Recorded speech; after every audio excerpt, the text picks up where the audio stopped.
offered the MPs money. We hear from an MP who was part of a group that met the businessman. And he said that when he had come here to talk to us, we had given him the opportunity to address us, and therefore he wants to leave something behind for us. 6 identifiable groups, including Fix the Country and Arise Ghana, confirm participation in Saturday's Kumi Preko Reloaded demonstration aimed at piling pressure on President Akufo-Addo to resign. Back to Kumi Preko. That's the right thing to do. Please, fellow Ghanaians, Saturday, 7 a.m., 5th November, please come join us. Let's do Kumi Preko. We'll call on His Excellency to resign. We'll hear from lead campaigner Martin Pebu. And Christian Council of Ghana demands immediate presidential ban on small-scale mining, revealing that a recent tour of some Galamsey sites by its members showed some people are mining in their bedrooms. Some people have their homes built in such a way that in one of their rooms, you take a ladder and go down in the house. Yes.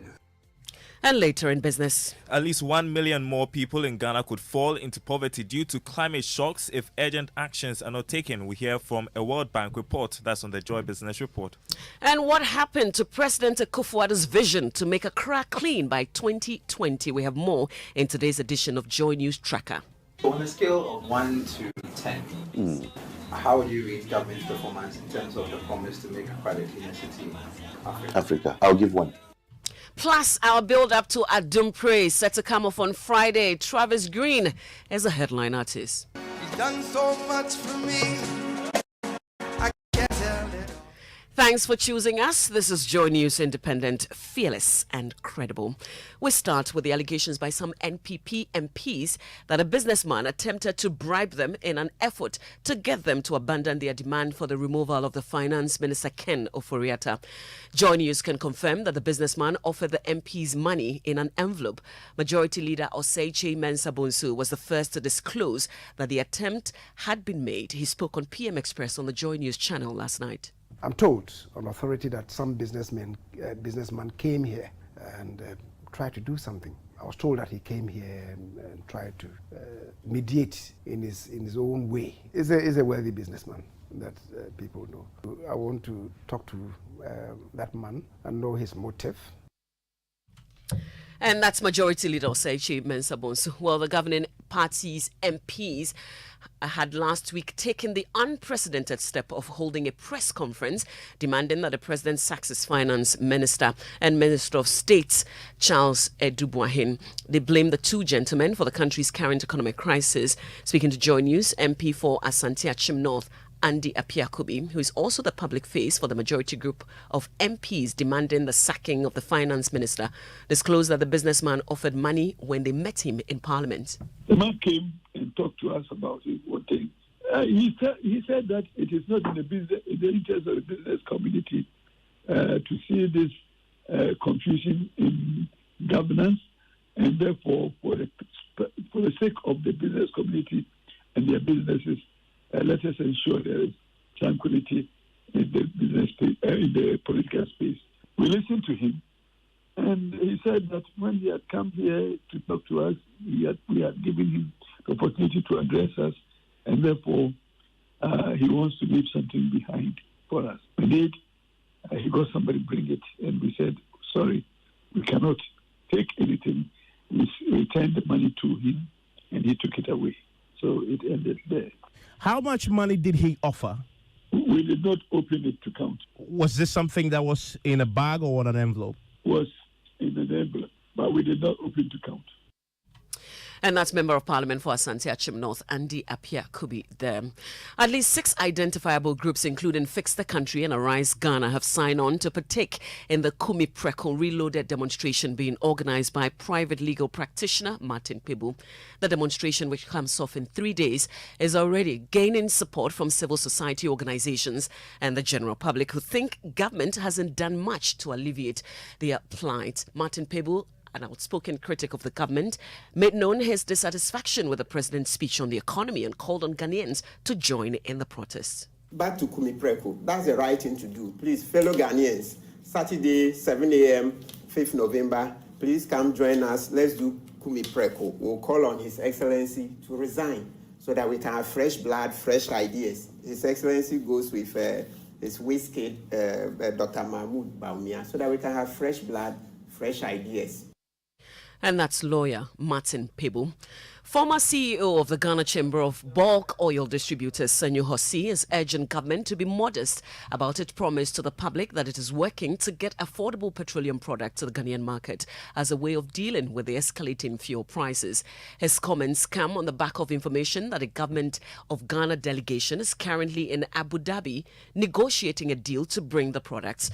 You'll recall President Akufo-Addo in his broadcast last Sunday revealed that his government is working to stabilize prices of petroleum products through new supply arrangements in a bid to tackle the high cost of living. Here's Senyo Hossi. Establishing the currency is a major problem. It is not cured by where you go and buy your products from. It's cured by your own macroeconomic circumstances. So I would just want to encourage government to be a bit more modest in the promises it gives to the public. Otherwise, it creates expectations that sometimes we just may not be able to sustain. Just manage your expectations and your communication. Former BDC CEO Senyo Hossi there. Now, the family of a man who was hit by stray bullets allegedly fired by the police during a demonstration in Wa wants the Interior Minister to independently investigate the issue. 14-year-old Ibrahim Hafitz was returning from the mosque when he was shot in the left chin and rushed to the Upper West Regional Hospital. Here's Rafiq Salam's report. On September 16, 2022, 14-year-old primary 6 pupil Ibrahim Hafiz had closed from the mosque for Friday prayers when he bumped into a sea of RDU demonstrators protesting about the suspected ritual murders of 10 persons in the Wa municipality. The demonstration turned violent after the RDU allegedly broke into some stores owned by some West African nationals, forcing the police to fire gunshots to ward them off from the area. Hafiz was caught in the melee, and in an attempt to cross the road to safety, he was hit by a stray bullet allegedly fired by the police stationed at the community junction. The police were firing warning shots when I got to the scene. You heard there Rafiq Salam's report. Now, the Christian Council is demanding an immediate presidential ban on small-scale mining despite its contribution to the economy. The council says a recent tour of some illegal mining sites in the eastern region revealed some people are mining in their rooms. During a courtesy call on President Akufo-Addo at the Jubilee House, chairman of the council, Reverend Professor Joseph Obri-Yabuamante, said the country must have a firm stand against illegal mining. Now, we cannot tell whether those who are doing illegally have turned out to be illegal. We don't even know which one is Galamsey and so on and so forth. We are just wondering whether it will be possible to put a ban on all small-scale mining just for a period, just to make a statement. We know we get money, but at what cost? And that's Reverend Professor Joseph Obri-Yabuamante there. Now, in 2017, President Akufo-Addo had the vision to make Accra the cleanest city in Africa by 2020. That vision changed to the end of 2024 when Sanitation Minister Cecilia Abinadapa addressed the media in 2019. 6 years into the president's promise to make Accra the cleanest, the coalition of NGOs in water and sanitation is not impressed with the work done so far. Jojo Kobina has more. By the end of the 4 years of my term in office as president, Accra will be the cleanest city in Africa.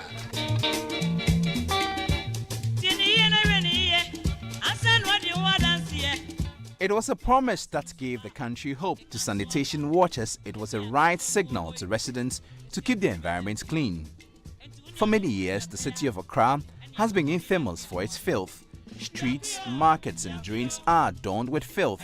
President Akufo-Addo launched a national sanitation campaign and laid out a plan to attain the promise to make Accra the cleanest city in Africa.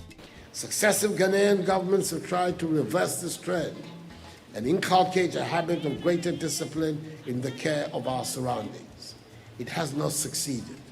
My government intends to make a fresh start.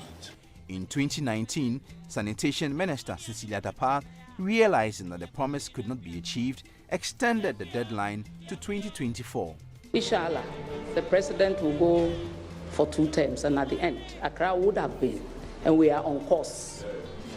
God is in control, and the battle is still the Lord. 6 years down the line, the zeal to clean up Accra has waned. A council member of the Coalition of NGOs in Water and Sanitation, Patrick Apoya, is disappointed. On a scale of 1 to 10, how would you rate government's performance in terms of the promise to make Accra the cleanest city in Africa? I'll give 1. Jojo Kobna with today's edition of Joy News Tracker. And this Friday, we'll bring you the biggest gospel music festival of the year, headlined by Travis Green. It's the 12th edition of the Adum Praise Festival. And the theme is Christ at Work Experience. Here's one of the performers.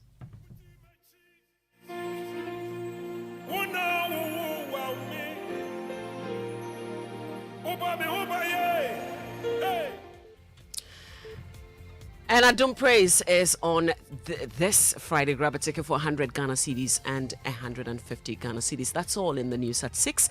There's more news on myjoyonline.com. My name is Mamavi Owusu-Aboagye. Thanks for listening.